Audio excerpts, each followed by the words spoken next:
بإحسان إلى يوم الدين. أما بعد فإن أصدق الحديث كتاب الله وخير الهدي هدي سيدنا ومولانا محمد صلى الله عليه وسلم وشر الأمور محدثاتها وكل محدثة بدعة وكل بدعة ضلالة وكل ضلالة في النار. باب قول الله تعالى: ونضع الموازين القسط ليوم القيامة وأن أعمال بني آدم وقولهم يوزن. وقال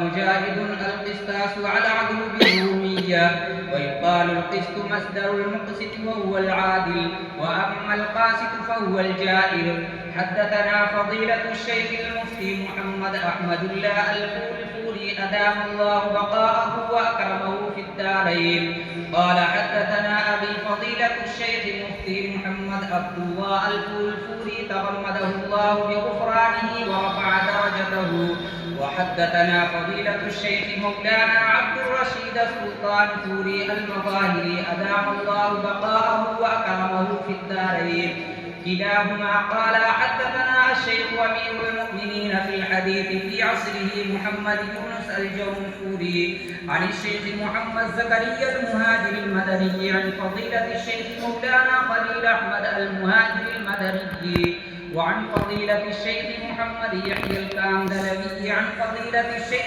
سيد الفقهاء مولانا رشيد أحمد الجندوهي عن فضيلة الشيخ عبد الغني المجددي. وقال فضيلة الشيخ محسن الأمة المفتي محمد عبد الله الفولفوري أجازني محيي السنة الشيخ أبرار الحق الهردوني عن شيخ الحديث محمد زكريا الكاندلوي عن الشيخ عناية إلهي السهارنفوري عن الشيخ أحمد علي السهارنفوري. وقال فضيلة الشيخ محسن الأمة المفتي محمد عبد الله الفولفوري وأجازني أيضا الشيخ مشرف علي الثانوي عن شيخ المشايخ الشاه عبد الغني الفولفوري عن فضيلة الشيخ ماجد علي الجونفوري عن فضيلة الشيخ سيد الفقهاء مولانا رشيد أحمد الجندوهي عن فضيلة الشيخ عبد الغني المجددي. وقال شيخ المشايخ الشاه عبد الغني الفولفوري أجازني حكيم الأمة مجدد الملة مولانا أشرف علي الثانوي عن شيخ الهند مولانا محمود حسن الديوبندي قال: حدثنا فضيلة الشيخ عبد الغني المجددي. وقال شيخ المشايخ الشاه عبد الغني الفولفوري وأجازني أيضا الشاه فضل الرحمن كنجمرادابادي ثلاثتهم يعني فضيلة الشيخ عبد الغني المجددي وفضيلة الشيخ أحمد علي السهارنفوري وفضيلة الشيخ فضل الرحمن كنجمرادابادي قالوا: أخبرنا الشاه محمد إسحاق المحدث الدهلوي ثم المكي عن الشاه عبد العزيز المحدث الدهلوي عن الشيخ العارف بالله الشاه ولي الله أحمد بن عبد الرحيم المحدث الدهلوي قال: أخبرنا الشيخ أبو الطاهر محمد بن إبراهيم الكردي قال: أخبرنا مالك بن إبراهيم الكردي قال: قرأت على الشيخ أحمد القشاشي قال: أخبرنا الشيخ أحمد بن عبد القدوس أبو المواهب الشرنابي قال: أخبرنا الشيخ شمس الدين محمد بن أحمد بن محمد الرملي عن الشيخ زكريا بن محمد بن أبي يحيى الأنصاري قال: قرأت على الشيخ الحافظ الحجة شهاب الدين أحمد بن علي بن حجر العسقلاني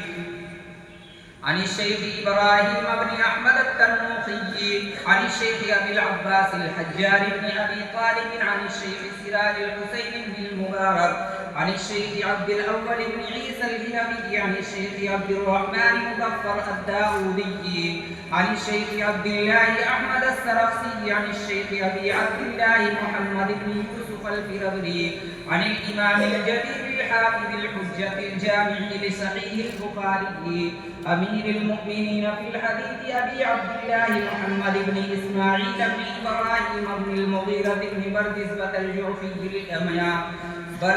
الجعفي اليماني البخاري رحمهم الله تعالى ومتعنا بفيوضهم وعلومهم آمين أنه قال: حدثنا أحمد بن شهاب قال حدثنا محمد بن فضيل عن أمارة بن القعقاع عن أبي زرعة عن أبي هريرة رضي الله تعالى عنه قال قال النبي صلى الله عليه وسلم كلمتان حبيبتان إلى الرحمن خفيفتان على اللسان ثقيلتان في الميزان سبحان الله وبحمده سبحان الله العظيم.